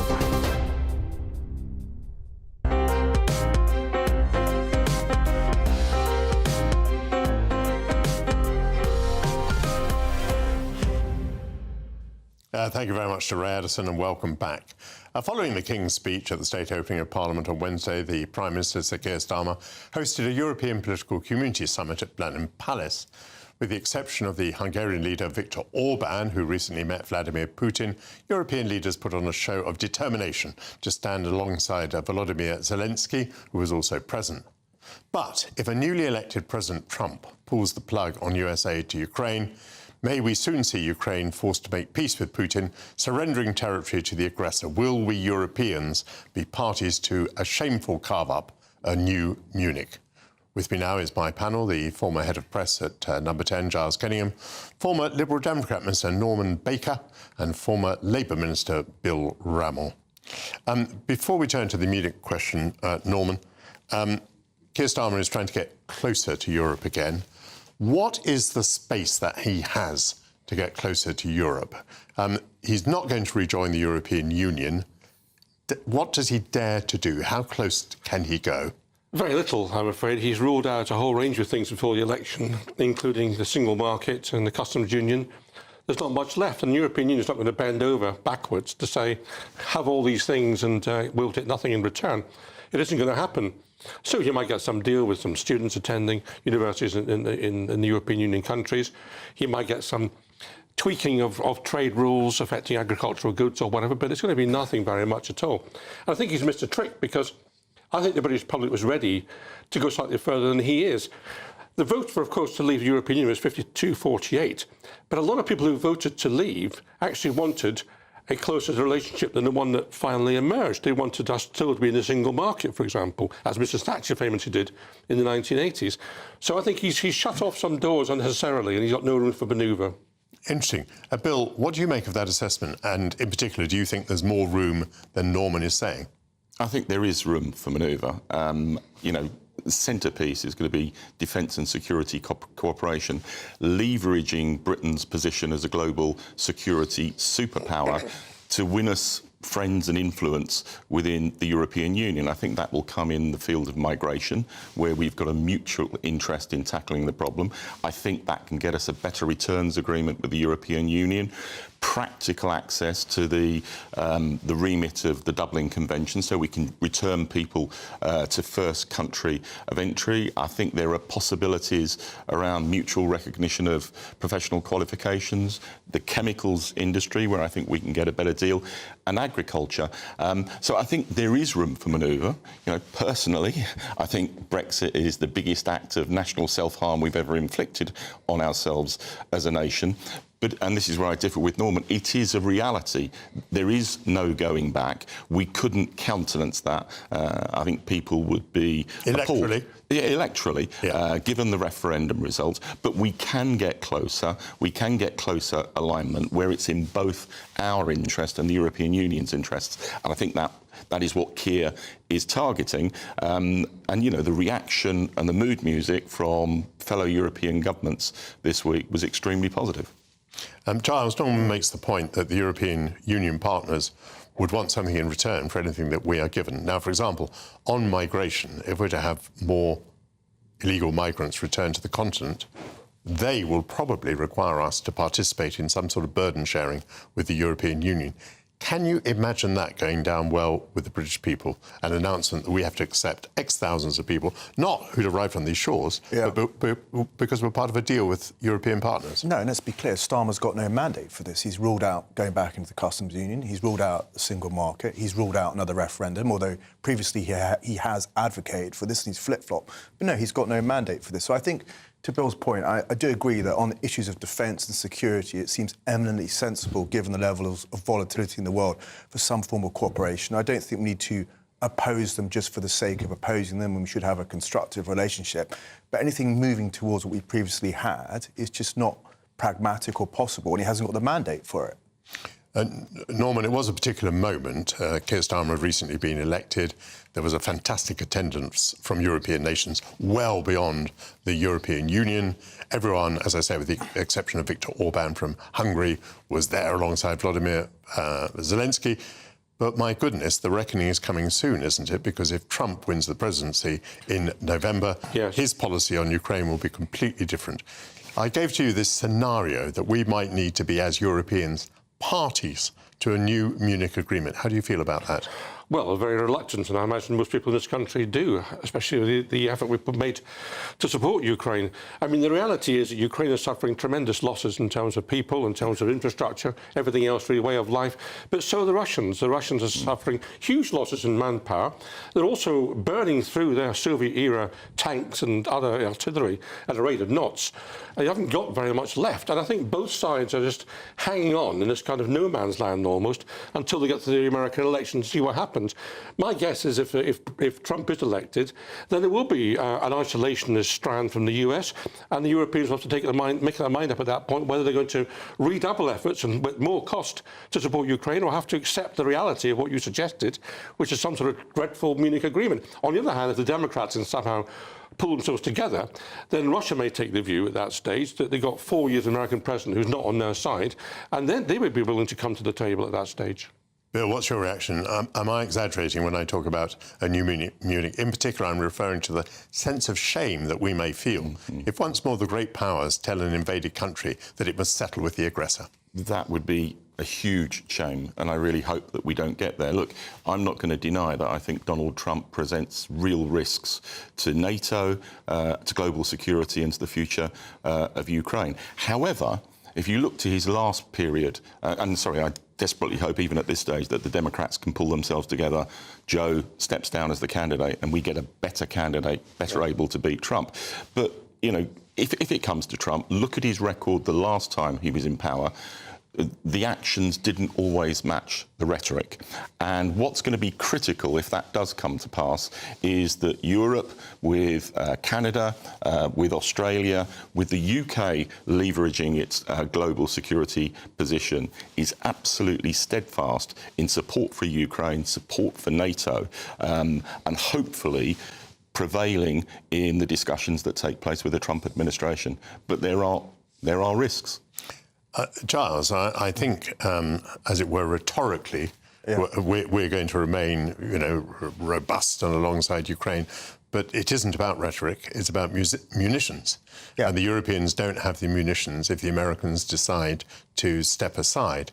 How do you view what's coming down the track for us here? I think it could be existential. I think the US... Existential for who? Well, I think for NATO, because the US, I think it contributes 16% of the total budget. Trump has already said, look, it's too much. Other European and other nations need to step up to the plate.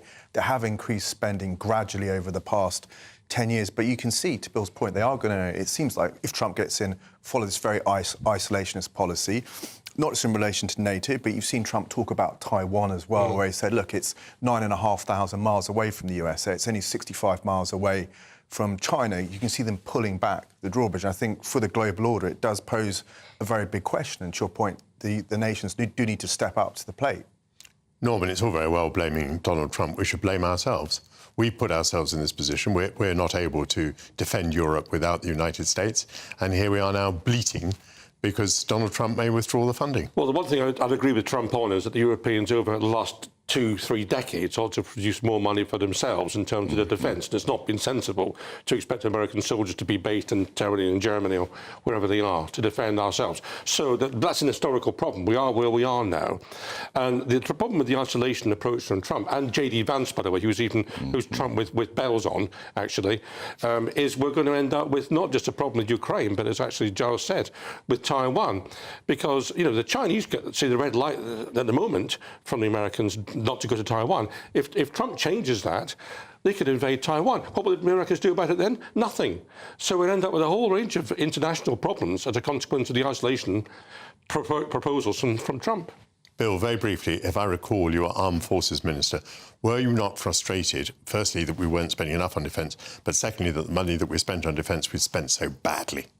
Particularly that latter point, and under successive governments, the Ministry of Defence's track record on procurement and management of its finances is frankly shocking. And I've got the highest regard for military leaders in their military roles. They're actually fairly hopeless managers when it comes to managing the defence budget, and we need to tackle that. But we also need Europe to be united to push back if there is a Trump presidency and tackle that problem. A united Europe is one thing. We've certainly started with a fairly united panel, which has been quite surprising. Thank you very much, Giles Kenningham, Norman Baker and Bill Rammell. Coming up after the break, we'll take a look at an exquisite exhibition of British Impressionist paintings that's currently on display in central London.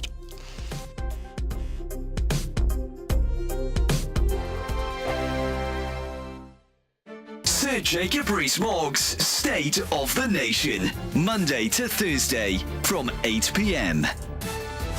Well, I'm joined now by royal biographer and former royal photographer, Ian Lloyd. Ian, hello, Jacob. Thank you Good evening. Good evening. Thank you for joining me. This is going to be great, isn't it? The opportunity to go around and see where the King comes onto the balcony from. Really interesting insight to how Buckingham Palace works. It's exciting. I went yesterday, there was a press preview, and the thing that struck me first of all is that if you're the King and or the late Queen and you're on the balcony, you can't see the Mall. I mean, we all see people coming down from the top, you know, thousands of people crowding in towards Buckingham Palace. They can't see it because of this great monument to Queen Victoria called the Queen Victoria Memorial, or they call it the wedding cake, but it blocks the view. So apparently the King has a TV in there, and the late Queen did as well. So what they do is they when they're waiting to come on, they're watching the TV to see how the crowd's getting nearer the palace. And the other thing that struck me is when we were on it looking down, is you can actually see individual faces in the crowd out there, because we looked out, you know. So they do get a good view of what's happening directly underneath the palace, you know. So they can see individuals. So if there's a friendly face in the crowd, they can see that person and possibly even wave. But they can't see that enormous mass of people you get at the big events that goes back towards Admiralty Arch. The other thing I learned is there's a great historical link, because the person that put the east wing on the palace, because it was originally 3 sides, and Queen Victoria had, of course, 9 children, so they had to build a 4th side for all the nurseries and things. Edward Blord was the architect, but the master builder was Thomas Cubitt.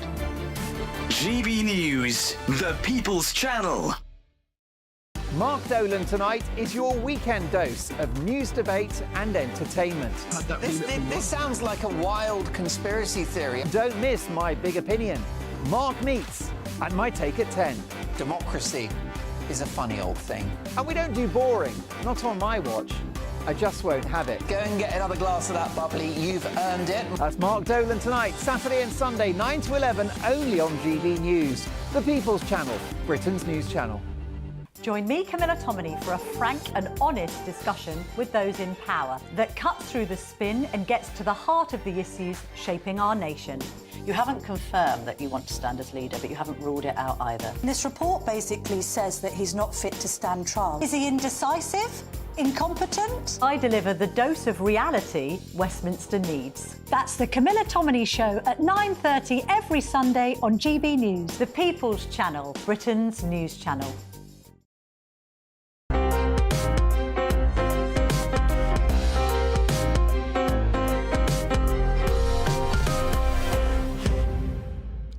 Welcome back to Sunday with Michael Portillo. Most people will be familiar with French artists such as Auguste Renoir, Claude Monet and Camille Pissarro, who, with others, made up the Impressionist movement of the late 19th century. But we are probably less familiar with the British contingent of the Impressionists, artists like Frank Bramley, Elizabeth Armstrong Forbes and Walter Langley, amongst many others. David Messam is on a mission to change that, and he's opened the 50th edition of his British Impressionist exhibition at his gallery in London St James's. The showcase celebrates the work of British artists who are also part of the Newlyn School. I'm joined by David Messam and by Patrick Duffy, an esteemed archivist who helped to contribute to the catalogue.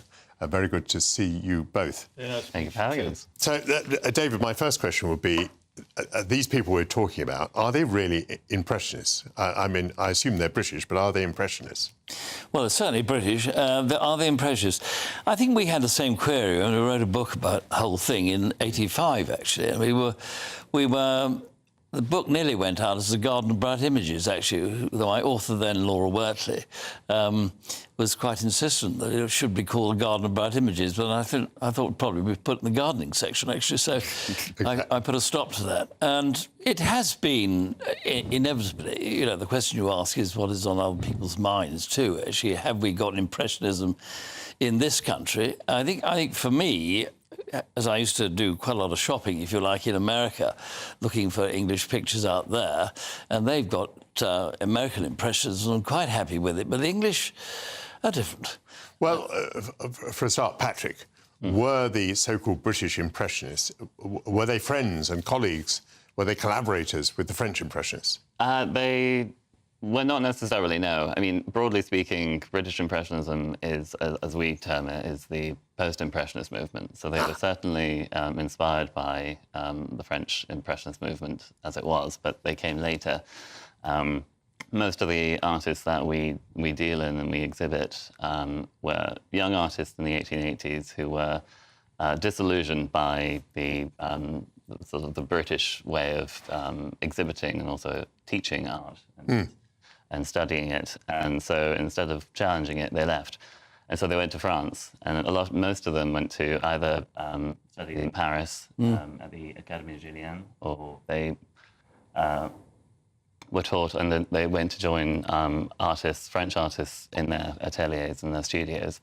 After leaving and experiencing that, they travelled around Europe and became attuned to en plein air painting, so painting outdoors, and that's what they brought over with them. So it's sort of a myriad of influences, really, which makes it quite difficult to define exactly what we do. But in general, it starts with realism and painting from life, and adding, I guess, a sort of an authority onto an artistic authority onto what you're looking at, and observing. So it's about observation of everyday things, whether that's people in the street or a donkey in the field, or there's finding beauty in the everyday. Yeah, so those are strong connections.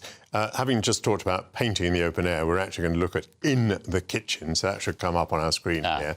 Right, in the kitchen. Who would like to talk us through that? David, who's the painter? Oh, the painter's Harold Harvey, who, of all the Newlyn School, was the only one that sort of lived there, if you follow me. So in many ways, he wasn't connected with the earlier Newlyn arrivals from, as Patrick's saying, from abroad. And so he has got a sort of local flavour. His work also sort of changed over the years, as Impressionists changed over the years, so that he mirrors the kind of avant-garde trend that went into the 19th century. Patrick, certainly this fulfills one of your points just now. We're looking at something very everyday here. It doesn't look particularly like an Impressionist to me. Now, what do I mean by that? I suppose I mean that it doesn't have that sort of fuzziness, that play with light that I associate with Impressionism. Well, no, that's true. I guess in his early life, he had a much looser manner of painting, which we do associate with French Impressionism. It's, you have to stand back to get the whole effect. that painting in particular was done in his later period when he was much more focused on design and colour. And you can see it's a little bit more, it's more graphic in tone, shall we say. It's a bit more, I guess we call it British realism. But there's a focus. British realism, I kind of recognise. Yeah, I mean, that's exactly what that looks like. Exactly. So it's really let's have a look at another one. We're going to look at Bracken. This is about the thing, isn't it? Yes. So this is a bit looser, isn't it? Talk us through this one, if you would. In terms, as you just said, the focus on light was very important for Henry Herbert Lethang, who's the artist of this picture. It's not, again, the most interesting of subjects. It's two people collecting wood, but he's elevated that to a point of interest by focusing on the light effects of I guess the late day sunshine. Well, actually, the subject matter makes me think a little bit of Van Gogh. I think of those bent peasants toiling under heavy weights in the fields. Exactly. I mean, he was a great plein airist anyway. I mean, so he'd be out there. In fact, I think he died because he was out and about too much. We've talked about Newlyn without explaining it. Explain Newlyn to me, David. A lot of these artists who were trained in Paris actually went to places like Concarneau and so on in France, where they, Pont-Aven and where there were a lot of other French painters, and they came back and settled in the south of Cornwall, where the light is a cape, so the light was fantastic. And there were similar sort of circumstances. The subject matter was there, although a lot of the subjects were rather, because they were all Wesleyan, so they didn't like spending their time sitting on their backside and getting paid for it. It was sort of against their religion. So, but there were one or two, and you can spot these characters going through all these artists who would sit, and they appear in a lot of these early Newlyn paintings. We've got another one to look at: weaving. Weaving what? Weaving a Chain of Grief. Weaving a Chain of Grief, which is not a great title, I agree, but it is a very important picture. It was painted the year before he painted, I don't know whether you know, The Hopeless Dawn, which is... I'm not sure I've got the artist here. Who's the artist? Bramley. This is Bramley. Yeah, Frank Bramley. Yeah. His famous picture is The Hopeless Dawn, which is at Tate Gallery, and this was painted a year prior. But it depicts a lady, and she's making a wreath of carnations and things like that. Looks to me almost pre-Raphaelite. Am I veering off track here? Well, you are a bit, but not too much. I mean, there were resurgent moments of a pre-Raphaelite movement, actually, that passed through and come again. And at the same time as they're painting plein air pictures and subjects which might be quite ordinary to the public. I mean, the Academy was full of Grecian ladies on marble slabs, actually, and so it was something of a reaction to all of that. Let me give that to you, Patrick. Hold that up, if you would. This is the catalogue which you had a great hand in preparing, I think. I did, yes. I had a lot of fun putting it together, actually. What do you think the story is? Why should we be, whether we call them British Impressionists or whatever else we call them, why should we be interested in them?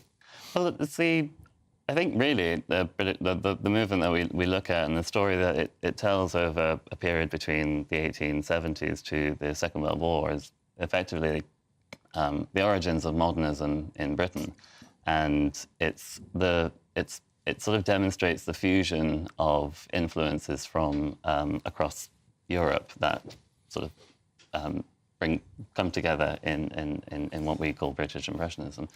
I think Impressionism, in all our minds, because they're not so far apart in age, is French Impressionism, and yet every other country has got its own form of Impressionism.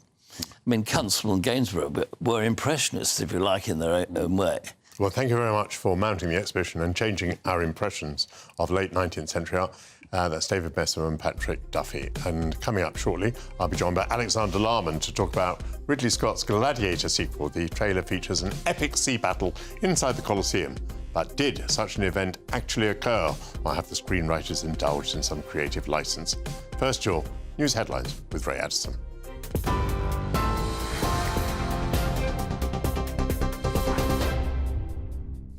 Thanks, Michael. 12:30, I'm Ray Addison in the GB Newsroom. Our top stories. Over in the United States, Donald Trump says nobody warned him of a possible threat in the moments before he was shot by a gunman in Pennsylvania. In an interview with Fox News, the Republican nominee said the lack of information was a mistake and the event should have been delayed. It comes as the Secret Service faces tough questions over how the would-be assassin was allowed to wander outside the security perimeter before taking his position on a roof, even after local officers had reported him acting suspiciously. And in his first rally since that assassination attempt, Donald Trump told supporters he took a bullet for democracy. He appeared alongside his vice presidential running mate, J.D. Vance, in Michigan. It was their first joint appearance together. Trump is hoping to win the crucial swing state that President Biden took in 2020 and is showing a fighting spirit to the supporters there. Meanwhile, Kamala Harris is insisting that President Biden will win the US election, despite continuing pressure from fellow Democrats to stand aside. The vice president was making the case to stick with the 81-year-old, even as some big money donors are expecting him to end his campaign this week. She's increasingly being seen as a possible replacement for her boss. Back here, the Chancellor is saying she's hoping to boost our pension pots by around £11,000 each. Rachel Reeves believes that a review of retirement savings could unlock billions more in investment, with schemes encouraged to invest in assets such as infrastructure. The Treasury is saying it would boost economic growth and ensure better returns for savers. And a hate crime investigation is underway after 3 pride flags were vandalised outside Forest Gate railway station in East London. The Met is appealing for information after the pavement paintings were covered with spray paint in the early hours of Friday morning. Officers have trawled CCTV, made house-to-house inquiries and conducted forensic investigations, but so far, no joy. Right, those are the latest GB News headlines for now. I'm Ray Addison. More in half an hour. For the very latest GB News direct to your smartphone, sign up to News Alerts by scanning the QR code or go to gbnews.com/alerts.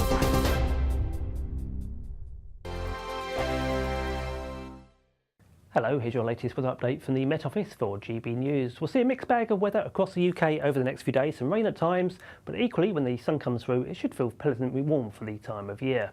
We've got a small wedge of high pressure moving in from the west, giving a lot of fine weather today, but notice low pressure gathering out towards the west. That will start to feed outbreaks of rain in across the northern parts of Northern Ireland there as we head into the afternoon. A few showers towards the north and west of the UK elsewhere, certainly towards the northwest of Scotland, a good scattering of showers into the afternoon and fairly breezy here as well. The best of the sunshine the further south and east you go, and in the sunshine towards the southeast of England, it should feel pleasantly warm, temperatures up to 23, even 24 Celsius, that's into the mid-70s in Fahrenheit, nearer towards the high teens towards the north and northwest of the UK. So to end the day, we'll see a scattering of showers across Scotland, a mixture of sunshine and scattered showers here. The best of the sunshine out towards the east and southeast of the country, with temperatures into the high teens in places. Further south into Northern Ireland and the far northwest of England, outbreaks of rain starting to come in from the west, so a pretty damp end of the day here. Whereas across England and Wales, apart from a few showers out towards the west, plenty of fine weather to end the day, particularly across central and southeastern parts of England. And here we'll still see temperatures into the low 20s Celsius to end the afternoon. As we go through the evening into the overnight period, those outbreaks of rain across Northern Ireland will start to push eastwards to affect parts of southern Scotland and the north of England too. Some of those outbreaks of rain could well turn quite heavy by Monday morning, whereas towards the north there, clearer spells, and some clearer spells towards the southeast too, with outbreaks of rain moving in across Wales and the southwest of England. Turning quite chilly towards the north, temperatures into single figures here, but elsewhere holding up into the low to mid-teens. As for Monday, well, those outbreaks of rain across the central slice of the UK there give way to brighter skies with a scattering of showers into the afternoon, a few heavy, potentially even thundery showers in places. Further south across England and Wales, outbreaks of rain clear towards the east to give way to a brighter afternoon, and holding on to some brightness towards the far north of Scotland too, with temperatures peaking in the southeast at 24, possibly locally 25 Celsius.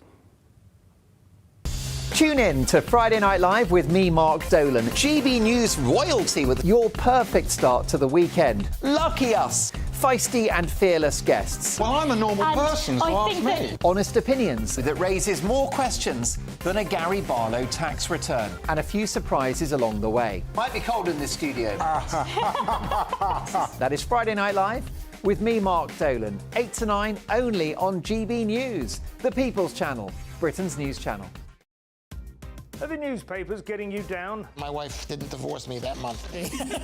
Struggling to separate the wheat from the chaff? I know that it's a bit of a circus at the best of times. Well, don't worry, Headliners has got you covered. We'll take the burden of reading the day's news, and if we get depressed, who cares? It's an occupational hazard, frankly. That's Headliners on GB News from 11 p.m. till midnight, and the following morning, 5 till 6 a.m. on GB News, the comedy channel. Nah, just kidding. Britain's news channel.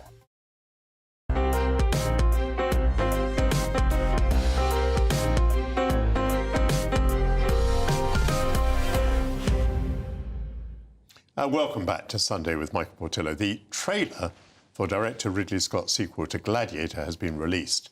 The film has a sparkling cast, including Normal People star Paul Mescal, the legendary Denzel Washington, and Game of Thrones actor Pedro Pascal.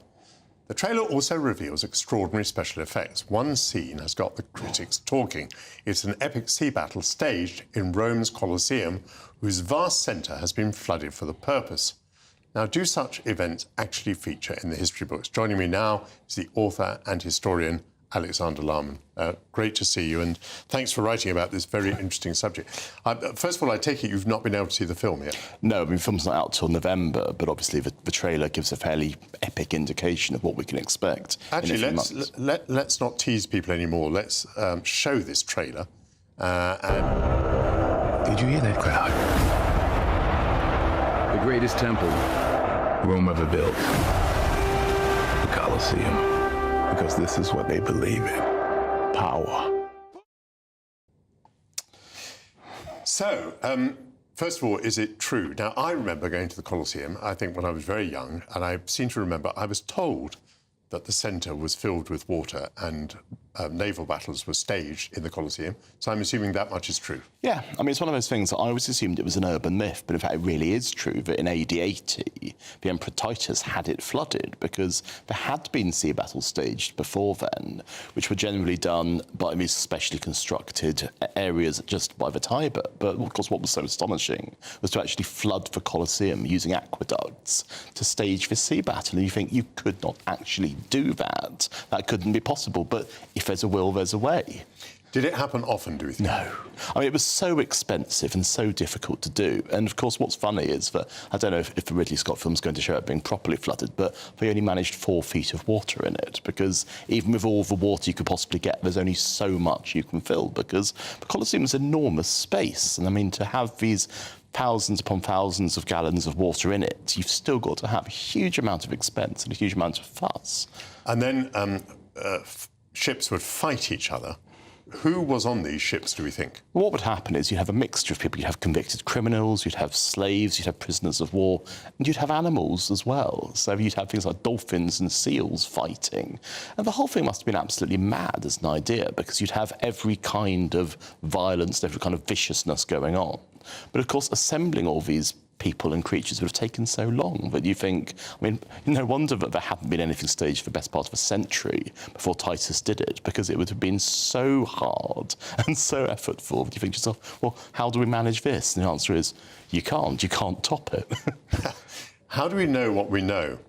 Well, we know there's chroniclers like Ovid and Martial who would write about it, and of course these things were so spectacular and so memorable that they would make references to it in their works. But of course we must have lost all the descriptions of it. I mean, what would be lovely would be if we could go back and find some hitherto unknown, blow-by-blow description of what it was like from a spectator's perspective, because we know at one of these events that there was pouring rain and people were drowned, because obviously if you've got this amount of water in the Colosseum already, and when you've got pouring rain as well, the level's going to rise very quickly, and those in the cheap seats are not going to be long for this world. It's extraordinary, that detail. And knowing about the sea creatures, I'm astonished we know about that. But that's somewhere, is that in Ovid, or? I think so. I mean, I think the Martial makes reference to them as well. But you think to yourself, how did you get these sea creatures? How did you keep them alive? I mean, just as we want to know how do they fight tigers and rhinoceroses in the non-flooded Colosseum, how do they get all these animals? I mean, do they capture them, drag them over to Rome, keep them in a tank or whatever? I mean, it shows you how innovative people were in the pursuit of violence, and violence for spectacle's sake. And it's a fascinating idea. I mean, literally the greatest show on earth. The idea that the Romans indulged in bread and circuses, in other words, that they kept people happy and away from revolutions by feeding them and giving them spectacles. Do you sign up to that? Well, I suppose what it is, I mean, if we're looking at Titus, who wasn't regarded as one of the greatest Roman emperors, it is the decadent phase, isn't it, of the Roman Empire, where you're thinking to yourself, how can we top what we've done so far? And, of course, what's so interesting is that we have Ridley Scott, who was, I think, Hollywood's prime purveyor of that kind of epic spectacle. And in a sense, it's cinema now echoing what the ancient Roman Empire would have done, isn't it? It's saying, you've got all this stuff on Netflix, you've got all the streaming stuff, we are going to give you a spectacle you've never seen before, so pay us your £10 and come to the cinema. And in a sense, it's exactly the same, except, of course, now it's all very impressive special effects rather than actually seeing it with our own eyes. But certainly, you look at what was going on in the ancient Roman Empire, there is a sense, I think, that you had to top it. You had to go from, because the initial things weren't sea battles at all, they were just displays. So by the time people are actually dying in their hundreds, if not thousands, you think, well, that's got to be more impressive than just a few flags being waved around, isn't it? Now that you've researched it, will you be going to the film? Oh, I can't wait to see the film. I mean, I thought the first film was one of the great films of our time, so the second one hopefully will be much the same. I think we ought to go together, don't you? I think we should. That'd be fun. We'll get a couple of tickets. Thank you very much indeed, Alexander. Coming up, it's time for the latest instalment in our Taste of Britain segment. Hannah Harley-Young will join us once again, this time with a tantalising menu involving tequila.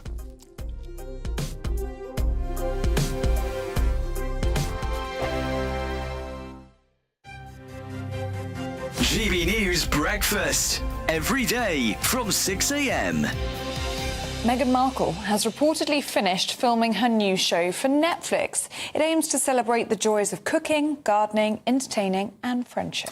Yeah, this comes after Prince Harry's Netflix documentary, The Heart of Invictus, failed to hit the right note with viewers missing out on the top 10 in the streaming charts. So, will this next venture be a success? Well, joining us now is royal commentator Kinsey Schofield. I know I've talked to the both of you about Meghan Markle potentially running for president, so this feels like a bit of a dud to go from Meghan Markle running for president to Meghan Markle's Netflix series about friendship and cooking.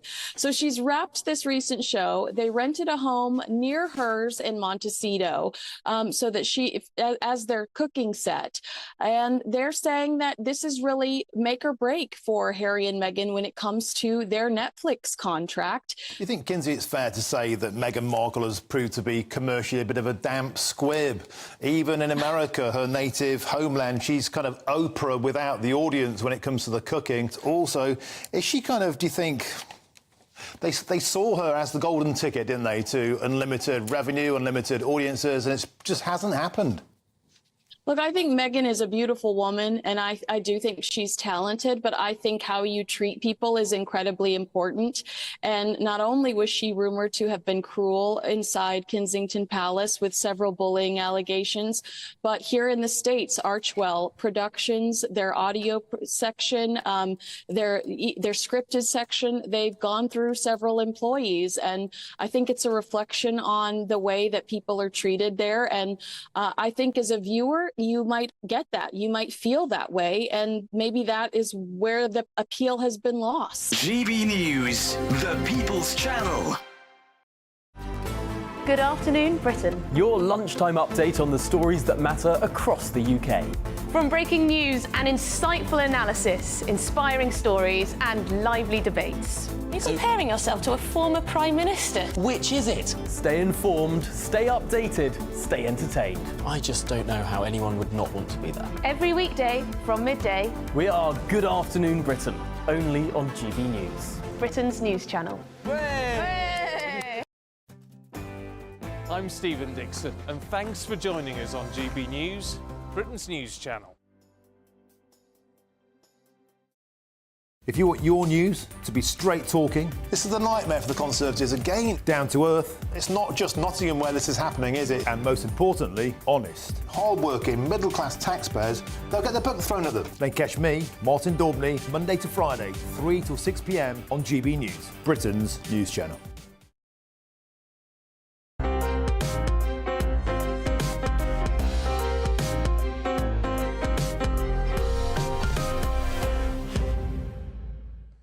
Welcome back to Sunday with Michael Portillo. The sunny spell that many have experienced this week makes this the perfect time to seek inspiration for fresh, beautiful food to fit the weather. Hannah Harley-Young from Crazy Sexy Food joins me once again for the latest in our Taste of Britain series. And to go alongside the return of the glorious sunshine, she recommends tequila. Hannah, welcome back to the show. Thank you so much. What has tequila got to do with your company, Crazy Sexy Food? To be honest with you, it's more about my total love of tequila. It is my favourite drink. I have my favourite cocktail ready to be shaked for you in a second, which is obviously the margarita. But I think also I just love this sort of general story of tequila. Tequila, a bit like with champagne, can only be produced in the region of Tequila in Mexico. But I've actually brought for you, interestingly, a brand that is London-based. Now, this is called El Rayo. El Rayo was set up by two guys. El Rayo. Oh, there we go. He's got the little... You can roll your R's. I don't know how to roll my R's. This was set up by Tom and Jack. They were drinking, I think, in sort of 2018, 2019, somewhere in South London, and realised that tequila could actually be quite enjoyable. Do you know what it's made of? It is. It's made from the blue agave plant. And essentially, with tequila, it's quite interesting because it's from the heart of the plant. Now, 300 million of these plants are harvested every year. It takes between 8 to 12 years to harvest. So it's quite a lengthy process. This tequila they made, and this is what's so interesting for me, and I'm going to pass you one of their drinks here. I'm sorry if it's very strong, is that their tequila is made to be drank with tonic, which is not your usual accompaniment with tequila. Usually it's lime, it's a margarita, it's a paloma, but this is kind of taking over the G&T. So this is a T&T. Thank you for apologising for the strength. We've got 8 minutes to get through. I know, it's fine, we'll be all right. All right, let's have a drink. That is quite strong. But you can see... It's also quite lovely. It is. It goes incredibly well with the tonic. It is. So you said this was London. Do you mean it's made in London? So all tequila is made in tequila in Mexico. There's actually 4 states that tequila can be made. Tequila, obviously, being the most well known. But it's a London-based company. I've got 2 bottles here for you, and I guess what's really interesting, you can see the difference in the colour. That's a lot in 8 minutes. You'd be surprised what I can do. Let me have a sniff. Yes. OK. This is the Blanco. Now, the Blanco is what you call like a silver tequila. You can see it's clear in colour. This is the tequila that is usually, put into all of your cocktails. The wonderful smell of spirit. It is. Very reminiscent of, let's say, a grappa or something exactly. like that. Yeah. With a Blanco tequila, the idea is that the process is that once it's distilled, that is the end, it's bottled and it's sold. Now, people are really starting to appreciate this one, which is slightly golden in colour, and this is the Reposado. I haven't actually opened that, but if you do want to have a smell, you can open it. But the idea behind this is that it's been rested, so it's rested in oak barrels. The Reposado for a minimum of 2 months. Then you can Reposado means... no, exactly, it means it is rested. Exactly, Reposar is the verb to rest. And I think what I find really interesting, and actually the link that you're talking about with Crazy Sexy Food, because I'm interested in people's stories behind food, is that I actually love people's behaviour behind tequila now. I think back in the day it had a little slightly bad rep that you'd drink cheap shots and maybe make some bad mistakes on a night out, whereas now we're actually starting to appreciate it and respect it. We're drinking it on the rocks. There are beautiful brands like this where you can stand the taste of it on its own. However... Have you put your ingredients in there already? Yes, I have. Right. Now, I'm very particular... Two-handed shake? Yeah, sort of. Sort of. You do it. You do it. Go on. There we go. All right. You have to do all this stuff, don't you? Now, I'm very particular about my margaritas, Michael. I like it straight up with salt. And I do tequila, Cointreau and fresh lime juice. My goodness. And Are you ready? And you have pre-salted the... Yes, I have rimmed the glasses. How you do that is sort of put a bit of lime around it and then you dip it into salt. Yes. I'm also really particular about the salt that is around it. You've got to use like a sea salt, none of this sort of table salt. So this is strong. This is my perfect drink. This is the drink that I will always be known for. You keep saying how strong it is, and I guess this is the moment to say drink responsibly. Drink responsibly. But particularly in the July sunshine. Here we go.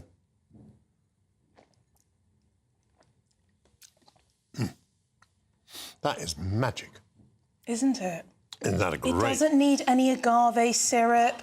You've got the nice bite of the salt, you know, and the sort of the citrus. Astonishingly refreshing. I know. I could say refreshing before I drank that. Oh, that is a triumph. And I thought I would pair all of this, trying to sort of link it back to food. A great way of putting tequila into something bright and fun for summer is a fruit salad. So I've literally just got some pineapple, some watermelon and some strawberries, and I've mixed up some agave syrup with some tequila and fresh lime juice and zest, and let it sit for a bit, and that is a delicious tipsy fruit salad. How much did you tip in here? I think that one's a bit mild. This one's in terms of how much tequila is in it. Yeah. About just under a quarter of a cup. Quarter of a cup, yeah. yes. So, Well, you know... that doesn't sound too bad. No, like a couple Let's see. tablespoons. I'm going to take a piece of fruit that is... Take some at the bottom. ...nestled in the liquor. A piece of watermelon here. Here, have you got Yep, I'm going to have some as well. Let's have a go And the at this. idea as well is, what's lovely is I've let this rest, and as you can see, it's kind of like macerating the food. So it's sort of releasing all of its juices. What do you think? Refreshing. It's great. I would never, if you'd given that to me as a blind tasting, I would never for a minute have guessed that it was tequila. Yeah. But it's working really well. So, do you have plans for summer parties? Do I have plans? Of course, I've always got plans for summer parties, and I will be serving these. I mean, I just think that, you know, with tequila, I think we need to sort of change our mindset. As I said, I think a lot of people have seen it as this very sort of dangerous, oh gosh, I'm going to get very drunk on it. Enjoy it. And I think also there's a lot to be said that there's a lot of celebrities now who are putting their name to tequilas, probably the most famous being Casamigos, which started by George Clooney, which I believe last year was valued at $1 billion. How extraordinary. And loads of other people, The Rock, Dwayne Johnson has his own brand. So obviously there's quite a few financial advisors out there telling their celebrity clients to put some money into this, because it's big bucks. I'm going to continue the Spanish lesson. So you now know that reposado means that it's been rested, Yes. from the verb reposar. Now, this has been covered in salt, and something that is salty is called salado. But salado in Spanish has a second meaning, which is full of personality. So I would like to say that you are una persona muy salada. You are a person who is full of personality. Gracias. De nada y mucha salud. Now, probably time to try to bring the programme to an end. Thank you very much for joining me on Sunday with Michael Portillo this week. I'm always so grateful to all those guests who come in on a Sunday. We've had a great selection of guests in today joining me on the programme. Next up on GB News, it's going to be Dawn Neeson with GB News Sunday. Now, very sadly, I am not going to be here next week. I'll be back in 2 weeks' time. Please do tune in next week at 11 a.m. and nonetheless, and I shall look forward to being back with you again on the 4th of August. May your days be warm, but above all, may they be peaceful. And may you find an opportunity with your loved ones over this weekend to raise a glass, as we once again say, salud. Salud.